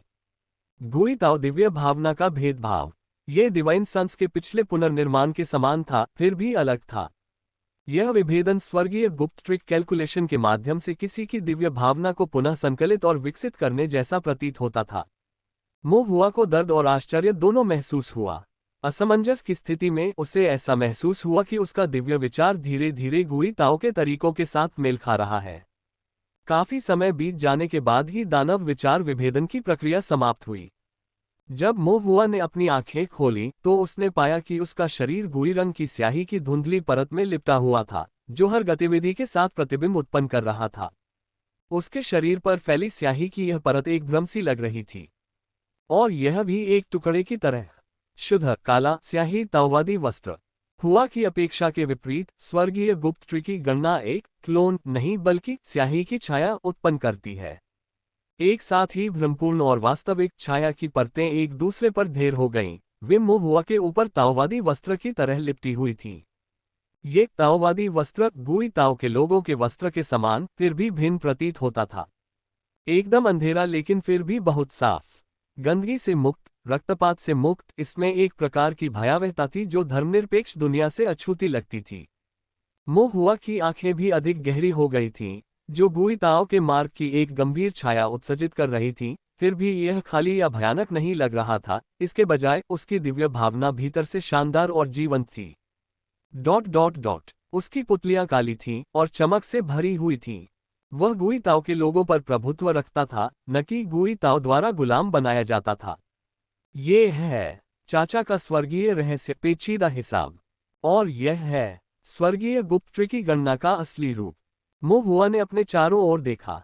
उसके शरीर पर ताओवादी वस्त्र एक पतली परत मात्र था, चाचा के वस्त्र से बहुत दूर। फिर भी ऐसा लग रहा था कि वह सचमुच दरवाजे में प्रवेश कर गया है। वह गुई ताओ के दरवाजे में प्रवेश किया। मो हुआ को फिर से झटका लगा और वह चिंतित होने लगी। क्या वह भविष्य में सचमुच एक छोटा कुटिलपथ व्यक्ति बन जाएगा? मो हुआ ने एक क्षण के लिए सोचा और राहत की सांस ली। ऐसा नहीं होना चाहिए। स्वर्गीय गुप्त ट्री की गणना और स्वर्गीय गुप्त गणना एक ही मूल से आती है। दोनों एक रूढ़िवादी अद्वितीय दिव्य चेतना गणना तकनीक से उत्पन्न होती हैं। चाचा की स्वर्गीय गुप्त ट्री की गणना इतनी बुरी और डरावनी थी, इसका कारण ये था कि वह दानव पथ पर गिर गए थे, बुरे हो गए थे, और उन्होंने स्वर्गीय गुप्त ट्री की गणना को राक्षसी प्रथाओं और विभिन्न प्रताड़ित आत्माओं और आत्माओं के साथ मिला दिया था। जब तक कोई अपनी दिव्य भावना को राक्षसों में नहीं उतरने देता, अपनी दिव्य भावना को राक्षसी विचार में नहीं बदलता, राक्षसी विचार को दूसरों के ताओवादी हृदय में परजीवी के रूप में उपयोग नहीं करता। किसी की दिव्य भावना को विभाजित करने के लिए केवल चालाक गणना का उपयोग करना ताओवादी हृदय में शैतान का रोपण नहीं है। मो हुआ ने अपना मन शांत किया। उसका चाचा राक्षस बन गया था, एक दानव से, लेकिन वह अलग था। उन्होंने एक औपचारिक साधना तकनीक के माध्यम से साधना की और धार्मिक दिव्य विचार को पोषित किया। फिर भी उससे भविष्य में दानव पथ पर गिरने से बचने और खुद को छोटा दानव प्रमुख बनने से रोकने के लिए अधिक सावधान रहना होगा। मो हुआ ने राहत की सांस ली, फिर उसका चेहरा उत्साहित हो गया। स्वर्गीय रहस्य ट्री की गणना द्वारा स्याही की छाया बनाने और ताओवादी वस्त्र धारण करने के साथ क्या ड्राइंग फॉर्मेशन में उसकी गति में सुधार होगा, ये जानने के लिए उत्सुक मो हुआ ने तुरंत स्वर्गीय रहस्य ट्री की गणना को सक्रिय करने का प्रयास किया। उसकी आंखों में गुइताओ के लक्षण दिखने लगे तथा उनका रंग गहरा राख काला दिखाई देने लगा। उनकी चेतना के सागर के भीतर दिव्य इंद्रिय अवतार एक ताओवादी वस्त्र पहने हुए स्याही की छायाओं में विभाजित हो रहा है। इस बीच उनकी दिव्य भावना तेजी से प्रसारित हुई, इसकी गति दोगुनी से भी अधिक हो गई और एक संरचना स्थापित करने की गति बढ़ गई, जैसे कि दिव्य सहायता से सहायता मिली हो। संरचना पैटर्न पानी की तरह सुचारू रूप से बह रहे थे। जमीन पर आध्यात्मिक स्याही तेजी से घूमती हुई तेजी से जुड़कर एक सरणी का निर्माण करती है। जबकि मोह हुआ स्वयं ड्राइंग फॉर्मेशन कर रहा था, पृथक स्याही छाया एक बाहरी अवतार के रूप में उसी मूल और मन को साझा करते हुए ड्राइंग फॉर्मेशन में भी सहायता कर रही थी। हालांकि दिव्य इंद्रियों का उपभोग भी तीव्र हो गया, जैसे नदियां अपने किनारों को तोड़कर मीलों दूर तक बह रही हों। जिस दर से दिव्य संवेदना का ह्रास हुआ वह अत्यधिक चिंताजनक था। सौभाग्य से महुआ की दिव्य भावना अविश्वसनीय रूप से गहन और सघन थी, इसलिए वह अभी भी इसका सामना करने में सक्षम था। महुआ ने अपने दांतों को भींच लिया और दृढ़ता से आगे बढ़ा। स्याही की परछाइयां एक दूसरे पर चढ़ रही थीं और संरचना पैटर्न तेज घोड़ों की तरह आगे बढ़ रहे थे। ये प्रक्रिया यद्यपि कष्टदायक थी किंतु संक्षिप्त थी। केवल 1 दर्जन से अधिक सांसों में द्वितीय श्रेणी की पृथ्वी अग्नि संरचना पूरी तरह से तैयार हो गई थी। हालांकि महुआ की दिव्य इंद्रियां समाप्त हो चुकी थी, उसकी चेतना का सागर पीड़ा से भर गया था, उसकी खोपड़ी में झुंझुनी हो रही थी और उसके माथे पर ठंडा पसीना आ रहा था। स्वर्गीय रहस्य मुश्किल गणना, दिव्य भावना को विभाजित करना। ड्राइंग फॉर्मेशन का ये तरीका बेहद तेज था, लेकिन दिव्य सेंस की खपत भी अविश्वसनीय रूप से महान थी। महुआ की 14 पैटर्न वाली दिव्य भावना, जो 13 धारियों की संरचना बनाने के लिए पर्याप्त से अधिक थी, अब गुइताओ की विभाजन तकनीक का उपयोग करने के बाद बेहद कठिन लगने लगी। लेकिन महुआ अभी भी बहुत खुश था। उनके लिए दिव्य इंद्रिय का अधिक उपभोग और चेतना के सागर में होने वाली हल्की पीड़ा वास्तव में तुच्छ थी। इसकी तुलना में मात्र 1 दर्जन से अधिक सांसों में निर्माण पूरा होने का समय पहले से कहीं अधिक तेज था। हालांकि यह अभी भी इतना तेज नहीं था कि इसे अचानक युद्ध में तैनात किया जा सके। यदि कुछ समय खरीदने का कोई तरीका होता, 1 दर्जन से अधिक सांसें लेकर दिव्य चेतना नियंत्रण स्याही का गुप्त रूप से प्रयोग किया जाता और एक संरचना स्थापित की जाती, तो यह अभी भी संभव था। और ये तो बस शुरुआत थी। उन्होंने केवल एक स्याही की छाया को विभाजित किया, ताओवादी वस्त्र की केवल एक पतली परत को लपेटा। यदि भविष्य में वह हजारों स्याही की परछाइयों को विभाजित कर सके और ताओवादी वस्त्र आकाश और पृथ्वी को ढक सके, तो क्या वह ऐसा करने में सक्षम नहीं होगा? एक ही विचार से एक बड़ी संरचना बनाए। इस विचार ने स्वयं महुआ को चौंका दिया। फिर उन्होंने तुरंत इसे खारिज कर दिया। मुझे इतनी जल्दी बहुत अधिक की आकांक्षा नहीं करनी चाहिए। उसे अपनी दिव्य भावना को धीरे धीरे बढ़ाने, दिव्य भावना गणना तकनीक का अध्ययन करने, दिव्य चेतना नियंत्रण स्याही का अभ्यास करने, द्वितीय श्रेणी की संरचनाओं का निर्माण करने और फिर धीरे धीरे बेहतर तेज ड्राइंग करने पर दृढ़तापूर्वक ध्यान केंद्रित करना चाहिए। जमीन को संरचना में लाने के लिए समय को लगातार कम करना, जब तक कि युद्ध की गर्मी में महत्वपूर्ण क्षण पर वह तुरंत एक संरचना बना सकता था और युद्ध का रुख मोड़ सकता था। फिलहाल उसे यही करना था। तुरंत एक विशाल संरचना बनाने का असाधारण विचार अभी उसके हृदय में ही दफन हो सका।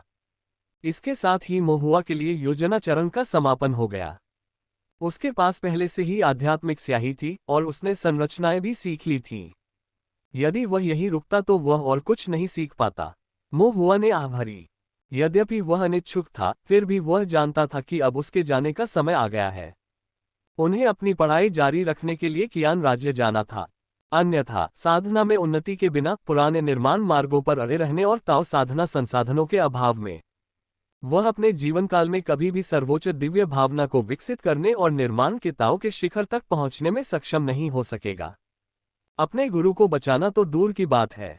अल्पविराम। 2 महीने बाद पड़ोसी द्वितीय श्रेणी की युवान राज्य की सीमा से एक क्लाउड फेरी रवाना होगी, जो दक्षिण से उत्तर की ओर यात्रा करेगी। कुन, दुई और कियान राज्यों से गुजरते हुए अंततः उत्तर में कान राज्य पहुंचेगी। महुआ ने ली राज्य से क्लाउड फेरी पकड़ने और कियान राज्य में उतरने की योजना बनाई, जहां से वह यात्रा कर रहा था। कोर्ट लीडर झोऊ ने महुआ को इसकी जानकारी दी। कोर्ट लीडर झोऊ, जो टोंगक्सियन शहर के प्रभारी थे, इन क्लाउड फेरी के बारे में जानकारी महुआ से बेहतर जानते थे। उसी समय उन्होंने महुआ को एक क्लाउड क्रॉसिंग ऑर्डर दिया, जो सफेद जेड से बना था, अति सुंदर और शानदार। बादल पार करने का आदेश बादलों को पार करने के लिए 9 टिकट के बराबर है। मो हुआ खुद को रोक नहीं सका और पूछा, कोर्ट लीडर, ये काफी महंगा होगा।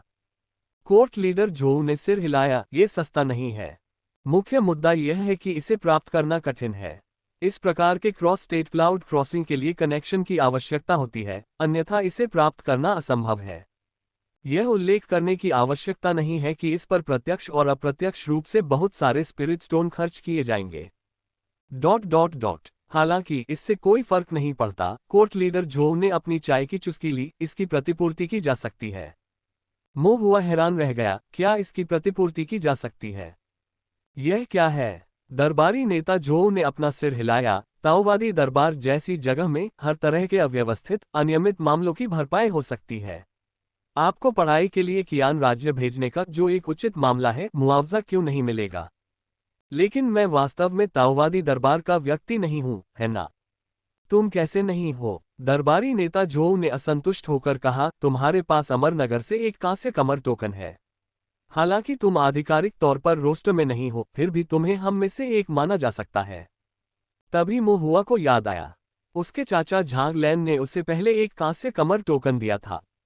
वह टोकन केवल दिखावे के लिए था, उसने लंबे समय से उसका उपयोग नहीं किया था, इसलिए वह उसके दिमाग से निकल गया था। तुम्हारे उस टोकन में काफी मेरिट पॉइंट्स होने चाहिए। अगर तुम्हें कियान राज्य में पैसों की कमी महसूस हो तो आपात स्थिति में तुम कुछ पॉइंट स्पिरिट स्टोन्स या आध्यात्मिक वस्तुओं से बदल सकते हो। लेकिन यदि यह आवश्यक न हो तो उनका उपयोग न करने का प्रयास करें। एक बार जब आपकी साधना में सुधार हो जाता है और आप ताओवादी दरबार के उच्च श्रेणी के साधकों को जान लेते हैं तो वे पुण्य अंक बहुत उपयोगी होंगे। कोर्ट लीडर झोऊ ने सलाह दी। इनका उपयोग किस लिए किया जा सकता है? मो हुआ ने पूछा। दरबार के नेता झोऊ ने स्पष्ट रूप से उत्तर दिया, मैं ताओवादी दरबार के उच्च पदों पर नहीं हूं, इसलिए मुझे नहीं पता। मो हुआ अचंभित रह गया, फिर सिर हिलाया, ठीक है। कुछ सोचने के बाद दरबारी नेता झोऊ ने अपनी आवाज धीमी की और कहा, ऐसा कहने के बाद आप उस कांस्य कमर टोकन का उपयोग कर सकते हैं, लेकिन उस पर बहुत अधिक निर्भर न रहें। आखिरकार आप एक अनौपचारिक सदस्य हैं। अगर कुछ गलत हुआ तो कोई भी आपकी मदद नहीं करेगा। मो हुआ दंग रह गया, फिर उसने सिर हिलाकर बताया कि वह समझ गया है। कांस्य कमर टोकन के साथ उन्हें ताओवादी न्यायालय द्वारा शायद ही उनमें से एक माना जाएगा। लेकिन दूसरी ओर जब यह उपयोगी होता है तो वह उनमें से एक होता है, और जब यह उपयोगी नहीं होता है तो वह सिर्फ एक अनौपचारिक सदस्य होता है। दरबारी नेता जो स्पष्ट रूप से मो हुआ के पक्ष में थे, उन्होंने उसे सलाह दी थी कि उसे क्या करना चाहिए और क्या नहीं करना चाहिए। फिर चाय का एक और घूंट लेने के बाद उन्होंने इत्मीनान से आगे कहा, आप अध्ययन करने, अपनी साधना को बढ़ाने, अपने ज्ञान को व्यापक बनाने और निर्माण में आगे बढ़ने के लिए कियान लनिंग स्टेट बाउंड्री जा रहे हैं। कियान लनिंग स्टेट बाउंड्री विभिन्न राज्यों से स्वर्ग के गौरवशाली पुत्रों को एकत्रित करती है। यदि आप अपना नाम बना लेते हैं तो ये हमारे big black mountain state boundary के लिए गौरव की बात होगी। तो आप इस क्लाउड क्रॉसिंग ऑर्डर के पूरी तरह से हकदार हैं। मो हुआ भावुक हो गया, लेकिन साथ ही उसे बड़ी जिम्मेदारी का बोझ भी महसूस हुआ, इसलिए उसने धीमी आवाज में पूछा, लेकिन क्या होगा अगर मैं अपना नाम नहीं बना पाया? दरबारी नेता झोऊ ने मो हुआ को कड़ी नजर से देखा, तुम्हें क्या लगता है कि विभिन्न राज्यों से आए स्वर्ग के गर्वित पुत्र क्या है? गोभी। स्वर्ग के गर्वित पुत्र, स्वर्ग के कृपा पात्र, क्या वे आसानी से पराजित होने वाले नहीं हैं? कियान राज्य में जो संप्रदायों और स्वर्ग के गौरवशाली पुत्रों से भरा हुआ है, अपना नाम न बना पाना सामान्य बात है। वास्तव में नाम कमाना असाधारण होगा। इसके अलावा नाम कमाना बड़ा या छोटा हो सकता है। आप अभी फाउंडेशन स्थापना के प्रारंभिक चरण में हैं। यदि आप कियान अवस्था में जाते हैं और फाउंडेशन स्थापना के अंतिम चरण में या केवल क्यूई फाउंडेशन के मध्य चरण में वापस आते हैं, तो क्या इसे भी आपके लिए नाम कमाना नहीं कहा जाएगा? या यदि आप वर्तमान में प्रथम श्रेणी के फॉर्मेशन मास्टर हैं और कियान राज्य से लौटने पर आप द्वितीय श्रेणी में पहुंच जाते हैं, तो क्या यह आपके लिए नाम कमाना नहीं होगा, और वह भी एक महत्वपूर्ण नाम? तो दबाव महसूस मत करो। कोर्ट लीडर झोऊ ने जारी रखा, हमें इससे क्या फर्क पड़ता है कि कियान राज्य में कितने प्रतिभाशाली लोग हैं। चाहे उनकी साधना कितनी भी ऊंची क्यों न हो, वे हमारी रक्षा नहीं करेंगे, न ही उनकी श्रेष्ठ संरचनाएं हमारी जगह ली जाएंगी। इसी तरह चाहे आप कितना भी अच्छा सीखें, वे आपको खजाना नहीं मानेंगे। तो तुम बस सीखने पर ध्यान दो। जब तक तुम कुछ सीखते हो, चाहे तुम्हारी कितनी भी प्रसिद्धि क्यों न हो, वह हमारे राज्य की सीमा का सम्मान बढ़ा रहा है, और हम सब तुम्हारे लिए खुश होंगे। मोहुआ को बहुत राहत महसूस हुई और वह मुस्कुराए बिना नहीं रह सका। धन्यवाद कोर्ट लीडर। दरबारी नेता झोऊ ने प्रसन्नतापूर्वक थोड़ा सिर हिलाया और अपनी चाय का आनंद लेना जारी रखा। जब मोहुआ ने दरबारी नेता झोऊ को द्वितीय श्रेणी के गठन मास्टर का उल्लेख करते सुना, तो उसने पूछा, दरबार के नेता, क्या यहाँ अमर शहर में किसी को द्वितीय श्रेणी के गठन मास्टर के रूप में प्रमाणित किया जा सकता है? द्वितीय श्रेणी के गठन मास्टर। दरबारी नेता झोऊ चौंका, फिर उसने अपना सिर हिलाया, नहीं। द्वितीय श्रेणी के प्रीफेक्चर बॉर्डर के पास द्वितीय श्रेणी के फॉर्मेशन मास्टर को प्रमाणित करने के लिए आवश्यक योग्यता नहीं होती। कम से कम तृतीय श्रेणी या उससे ऊपर की स्टेट बाउंड्री की आवश्यकता होती है। ओह, मोहुआ ने स्वीकृति में सिर हिलाया। दरबारी नेता झोऊ ने अपना चाय का प्याला उठाया, एक घूंट लेने ही वाले थे कि अचानक वे रुक गए। प्याला कांप रहा था। आप द्वितीय श्रेणी के फॉर्मेशन मास्टर बन गए। मोहुआ ने एक क्षण सोचा, फिर अपना सिर हिलाया। द्वितीय श्रेणी के जूनियर फॉर्मेशन मास्टर के लिए द्वितीय श्रेणी के 13 पैटर्न फॉर्मेशन में निपुणता आवश्यक थी। हालांकि मो को लगा कि यह कठिन नहीं होगा, लेकिन उन्होंने अभी तक केवल एक द्वितीय श्रेणी पृथ्वी अग्नि संरचना सीखी थी, तथा अभी भी एक सच्चे द्वितीय श्रेणी प्रारंभिक चरण संरचना मास्टर बनने से कुछ दूरी पर थे। इसलिए उन्हें द्वितीय श्रेणी के फॉर्मेशन मास्टर के रूप में नहीं गिना जा सकता। अभी नहीं, मैं तो बस पूछ रहा था, मोहुआ ने कहा। दरबारी नेता झोऊ ने अपनी भावनाओं को शांत करते हुए थोड़ा सा सिर हिलाया। बस पूछते ही उसने खुद को डरा लिया। उन्होंने भी यही सोचा कि द्वितीय श्रेणी का फॉर्मेशन मास्टर बहुत ही अपमानजनक होगा। 15 साल की उम्र में फर्स्ट रैंक फॉर्मेशन मास्टर होना पहले से ही प्रभावशाली था। अगर वह सेकंड रैंक फॉर्मेशन मास्टर बन जाता तो ये कुछ हद तक अमानवीय होता। बाद में दरबारी नेता झोऊ ने बादल पार करने का आदेश मोहुआ को सौंप दिया और उसे उसकी अच्छी तरह देखभाल करने का निर्देश दिया। पार करना 2 महीने बाद महीने की पहली तारीख से शुरू होगा और उसे इसे हर हाल में छोड़ना होगा। मोहुआ ने शांत क्लाउड क्रॉसिंग ऑर्डर को पकड़ रखा था, जिससे उसे भार और एक अपरिहार्य अकेलेपन का एहसास हो रहा था। मैं सचमुच जा रहा हूँ। वह अमर नगरी, अपने माता पिता, अपने रिश्तेदारों और दोस्तों को अलविदा कहने वाला था और एक अनजान राज्य की सीमा की ओर एक अनजान यात्रा पर निकलने वाला था।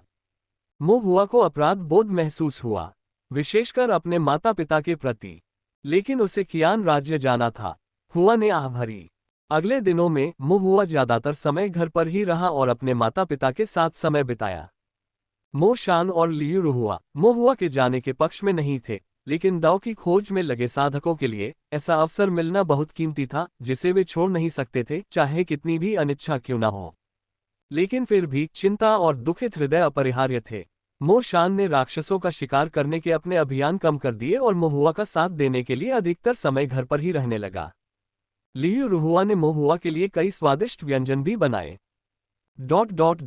उसी समय उसने मोहुआ का सामान पैक किया, उसके सामान को एक भंडारण बैग में व्यवस्थित किया, उसमें बहुत सारा मांस, कैंडीड फल और चावल की शराब भर दी। वहां काफी संख्या में आत्मा पत्थर भी थे। मोहुआ ने उन्हें मना कर दिया, लेकिन वह उसके आग्रह से बच नहीं सका और अंततः केवल आधा हिस्सा ही ले सका।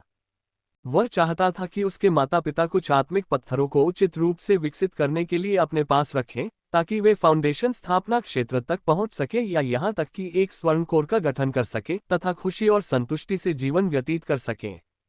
जब पैकिंग लगभग पूरी हो गई तो लियू रुहुआ को अचानक कुछ याद आया और उसने मोहुआ को एक लकड़ी का बक्सा दिया। ये दरबारी नेता झांग का है, वो इसे उस दिन शराबखाने में मेज पर छोड़ गया था, इसे लेना भूल गया था और अगले दिन मैंने सुना कि वह झांग परिवार के पास लौटने के लिए तुंगशियान शहर छोड़ गया है। अब ये बक्सा उसे लौटाने का कोई रास्ता नहीं है। कोर्ट लीडर झांग शायद वापस नहीं आएंगे। आप इसे अपने पास रख लीजिए और अगर भविष्य में उनसे मिले तो आप इसे उन्हें वापस कर सकते हैं। मोहुआ चौंका, एक लकड़ी का बक्सा। उसने उसे उठाया और देखा कि वह एक साधारण लकड़ी का बक्सा था, लेकिन मजबूत सामग्री से बना था और एक ढांचे से बंद था। उसे आश्चर्य हुआ कि अंदर क्या है। ठीक है माँ, मैं इसे अभी रखूंगा और जब अंकल झांग से मिलूंगा तो उन्हें लौटा दूंगा। लेकिन वह अभी भी थोड़ा उलझन में था। चाचा झांगलैन हालांकि आलसी और काम से कतराने वाले व्यक्ति के रूप में जाने जाते थे, जो काम में ढिलाई बरतना पसंद करते थे, वास्तव में वे बहुत सावधान थे और चीजों को खोने वाले लोगों में से नहीं थे। वो एक लकड़ी का बक्सा शराबखाने में क्यों छोड़ेगा? मुंह हुआ ने बॉक्स की ओर देखा और अचानक रुक गया। बॉक्स को एक संरचना के साथ सील कर दिया गया था। इस प्रकार का गठन एक प्रवेश स्तर का यौगिक गठन था, सरल और सीधा, बहुत ही आधारभूत गठन जिसे उन्होंने पहली बार यौगिक गठन की प्रारंभिक समझ से सीखा था। जब मुंह हुआ पहली बार झांगलैन से मिला था तो उसने उससे इस यौगिक संरचना के बारे में पूछा था। ये बात केवल उसे और अंकल झांगलैन को ही पता होनी चाहिए। क्या ये लकड़ी का बक्सा अंकल झांग ने मेरे लिए छोड़ा था?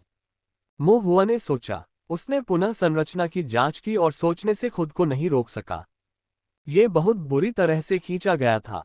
मुंह हुआ बता सकता था कि जिस व्यक्ति ने ये संरचना बनाई थी, उसने बहुत प्रयास किया था, लेकिन संरचनाओं के बारे में उनकी समझ बहुत कम थी।